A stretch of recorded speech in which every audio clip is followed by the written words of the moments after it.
You know what you should do? You should follow me on Twitter at Brommer018. Link in the description. Do it now. Hello everyone. Welcome to another installment of our FIFA 21 Custom Tactics series. This is the series where I'll show you how to recreate and adapt real life systems so that they'll actually work for you in game. If you're new to the series, welcome here, welcome to the channel. We've been doing this for probably a couple of years now nearly, and it's been very popular, so welcome along. What we do here is I'll show you any position changes that we might make. As you can see, there have been a couple on this page, and then we'll go through the tactics as well, and I'll explain how they do it, but also why they do it as well. And then we'll round off with player instructions, and I'll talk through each player instructions as well. Today we are focusing on Luis Enrique's Spain tactics. Now, after a rocky start in Euro 2021 with 2 draws against Poland and Sweden, they did eventually pick things up and eventually reach a semi-final on the way, giving us a lot of memorable games and moments. Speaking of the win against Slovakia, the 6-0 win against Slovakia, or the 5-3 win in extra time against Croatia. Some very entertaining games indeed, and eventually they did sort of get it together. So overall, it was an entertaining team to watch and an entertaining system as well after they sort of clicked in gear.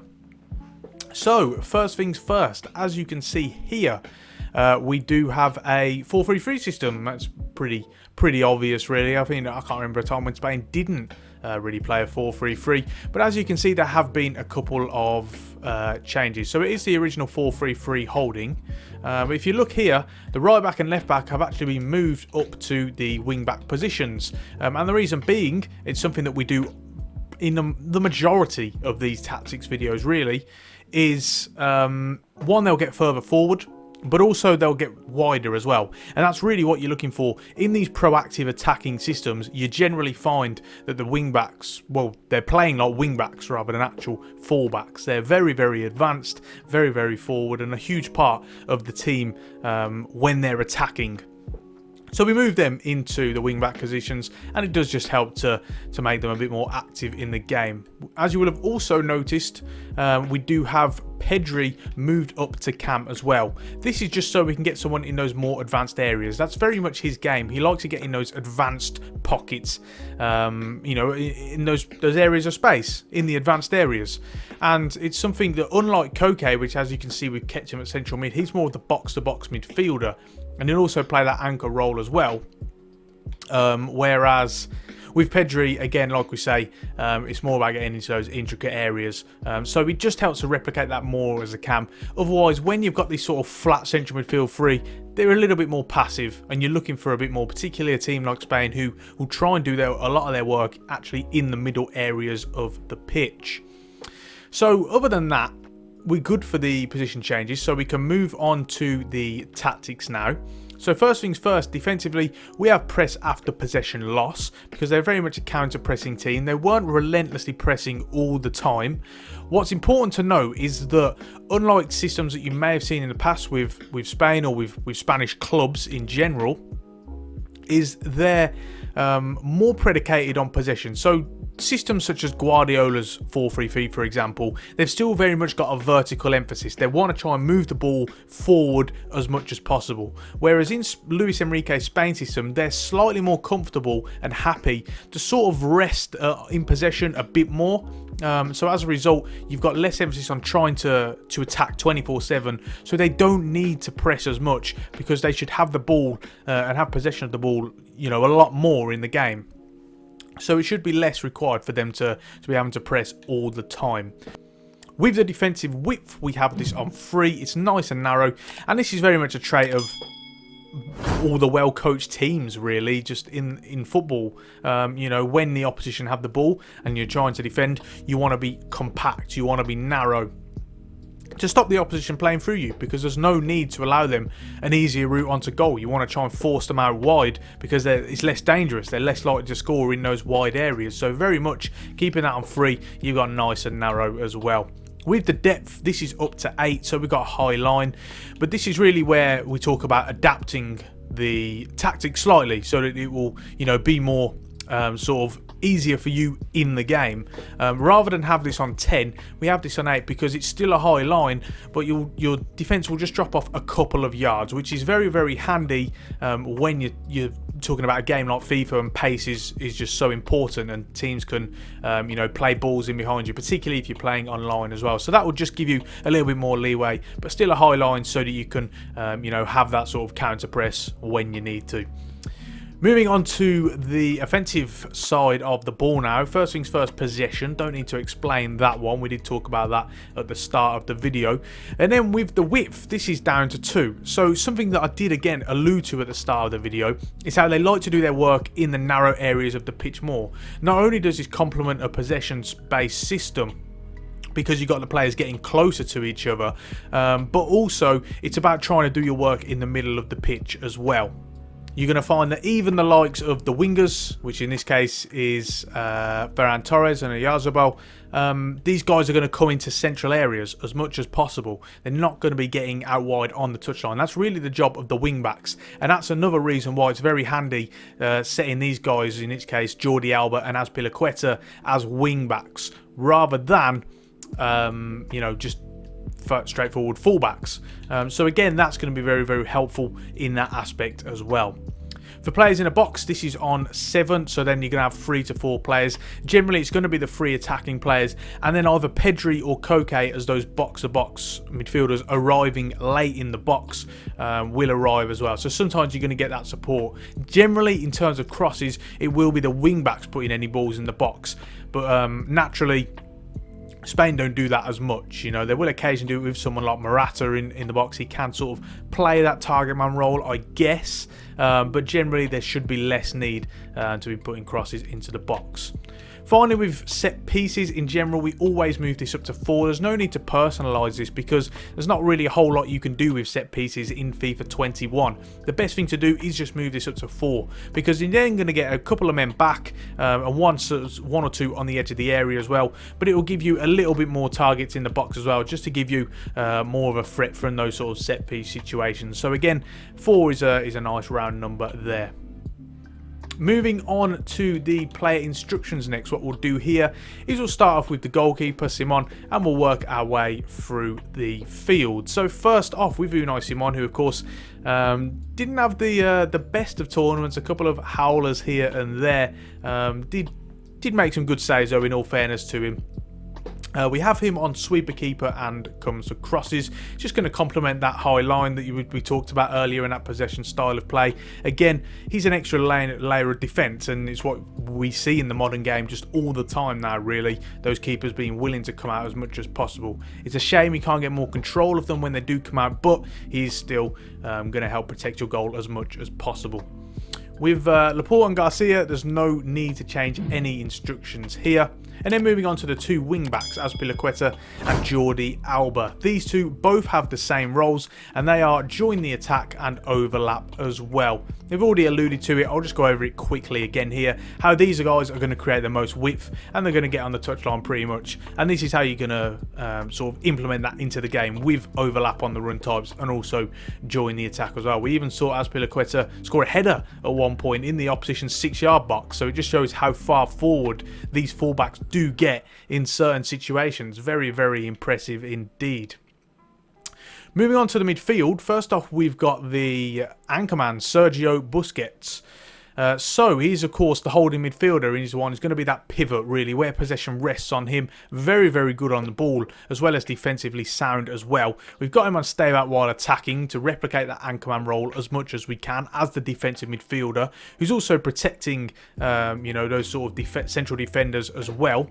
With defensive behaviour, we've got cut passing lanes. Now, man mark doesn't work on this game anyway. You won't find midfielders tracking the opposition midfielders, but that's okay for this system because it is a more zonally attached system anyway in those sort of open play situations. You won't really find Busquets going man-to-man too much, plus he doesn't really have the physical traits to do that anyway. And that's really something I'd also like to mention here. If you are playing this system as Spain on the game, I would advise you to switch out Busquets for someone like Rodri, just because Rodri's just got that physical upside. You know, he's more pacey, he's got more energy.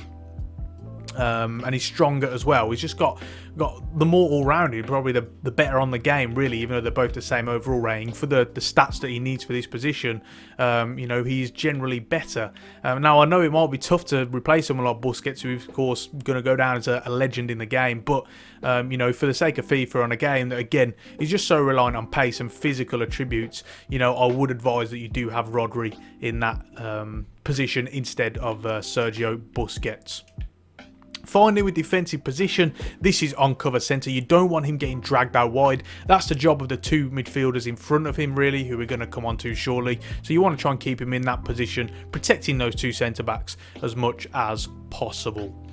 Next up with Koke, not too many instructions here actually, so we've only got stay on the edge of the box for crosses, and the reason why is that yes, he can play that box-to-box role, and he occasionally does, but because you're trying to get that balance between Pedri and Koke, you only want one in the box at a time. You don't want both of them, because the other one has to be the sort of the pivot, along with Busquets. You know, the possession's got to rest on them. They've got to be that creative outlet on the edge and outside of the box.